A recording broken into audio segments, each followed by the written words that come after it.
kaum oleh banjir juga terjadi pada kaum Sabah. Kaum Sabah adalah salah satu di antara 4 peradaban besar yang hidup di Jazirah Arab bagian selatan, sekarang di negara Yaman. Kaum Sabah dikenal sebagai bangsa yang beradab dalam sejarah, mempunyai bala tentara yang kuat, dan merupakan negeri adidaya pada waktu itu. Mereka mampu membangun sebuah bendungan megah yang bernama Bendungan Ma'rib. Bendungan Ma'rib tingginya sekitar 16 meter dan mampu mengairi sekitar 9.000 hektar tanah pertanian. Itulah sebabnya negeri Sabah menjadi subur dan makmur. Kebun anggur melimpah di wilayah ini. Seperti tertuang dalam surat Sabah.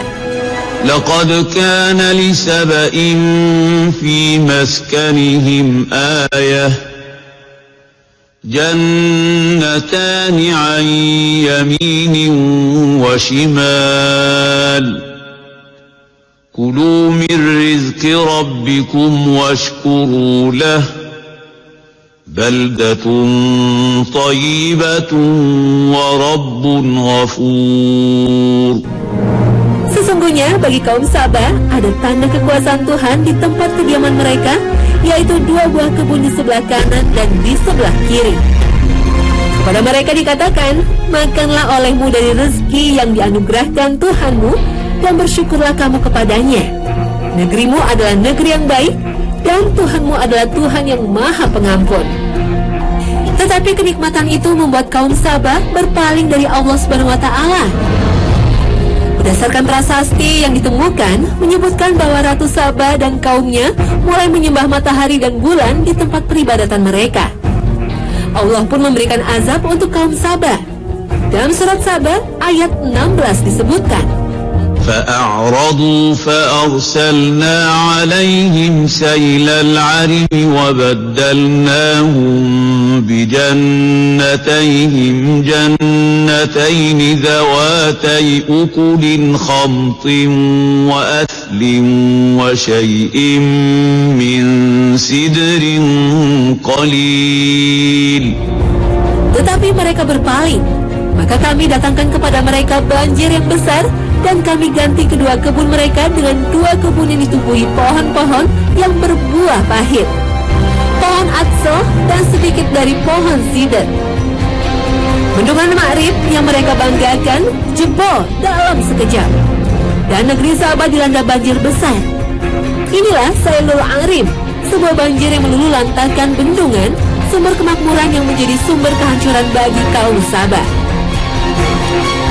Akibat banjir itu, tidak ada yang menempati daerah Ma'rib tersebut, kecuali sisa reruntuhan tak berpenghuni. Daerah yang dulunya subur dan hijau berubah menjadi gurun yang kering dan tandus. Itulah akhir dari keberadaan negeri Sabah, kehancuran sebuah kaum besar karena mengingkari nikmat Allah. Akankah kita seperti itu? Nauzubillah min zalik. Banjir besar ternyata juga pernah dialami negara-negara lain. Mekah ternyata juga pernah dilanda banjir pada tahun 1941. Kawasan Masjidil Haram dan Ka'bah juga terendam air sekitar 1 meter.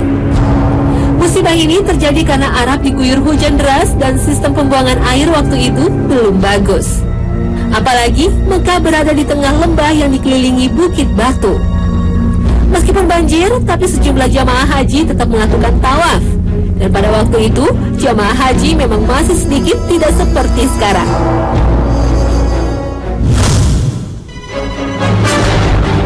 Banjir terparah di dunia terjadi di Cina pada tahun 1931. Hujan deras disertai naiknya dasar sungai menyebabkan banjir besar yang melanda wilayah Cina Utara dan menghanyutkan semua yang dilewati dengan cepat. Pemukiman, pusat perdagangan, lahan pertanian rusak akibat banjir ini. Tak kurang dari 4 juta jiwa menjadi korban dan 1 juta diantaranya meninggal dunia. Mungkin di Indonesia tidak hanya Jakarta saja yang pernah mengalami musibah banjir. Ketika memasuki musim hujan, ada juga daerah lain yang mengalami banjir. Seperti wilayah dilewati Sungai Bengawan Solo di wilayah Jawa Tengah sampai Jawa Timur.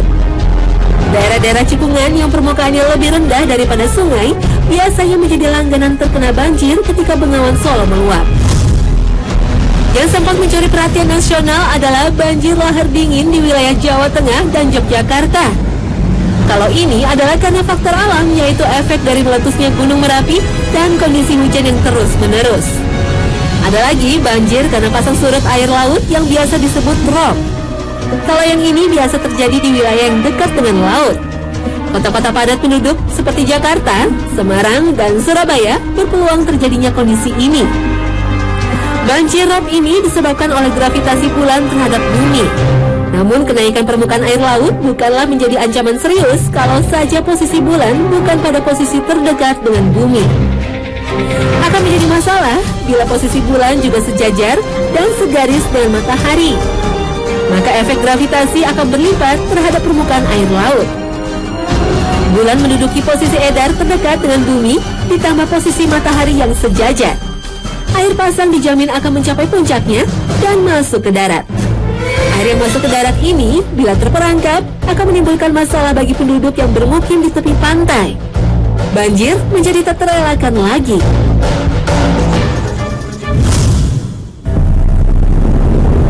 Apapun penyebab banjir, yang jelas, banjir selalu membawa dampak buruk. Kita dapat membantu mencegah terjadinya bencana ini kok. Mulai dari yang paling sederhana dengan tidak membuang sampah ke sungai. Hal ini sepele kok, tapi efeknya tentu akan sangat besar. Mungkin tidak sekarang, tapi untuk anak cucu kita nantinya. Apakah kita akan membiarkan penerus kita mewarisi sampah dari generasi sebelumnya? Tidak ada suatu musibah pun yang menimpa seseorang kecuali dengan izin Allah. Dan barang siapa yang beriman kepada Allah, niscaya dia akan memberi petunjuk kepada hatinya. Dan Allah Maha mengetahui segala sesuatu. Dan semua musibah itu pastinya harus membuat kita lebih meyakini dan mengimani Allah Subhanahu wa Ta'ala dan Rasul-Nya. Azab Allah memang sungguh besar dan mengerikan. Tapi di balik itu, jaminan nikmat yang diberikan Allah jauh lebih indah dari apapun. Surga jannah bagi mereka yang tawakal dan sabar. وَلَنَبْلُوَنَّكُمْ بِشَيْءٍ مِّنَ الْخَوْفِ وَالْجُوعِ وَنَقْصٍ مِّنَ الْأَمْوَالِ وَالْأَنفُسِ وَالثَّمَرَاتِ وَبَشِّرِ الصَّابِرِينَ.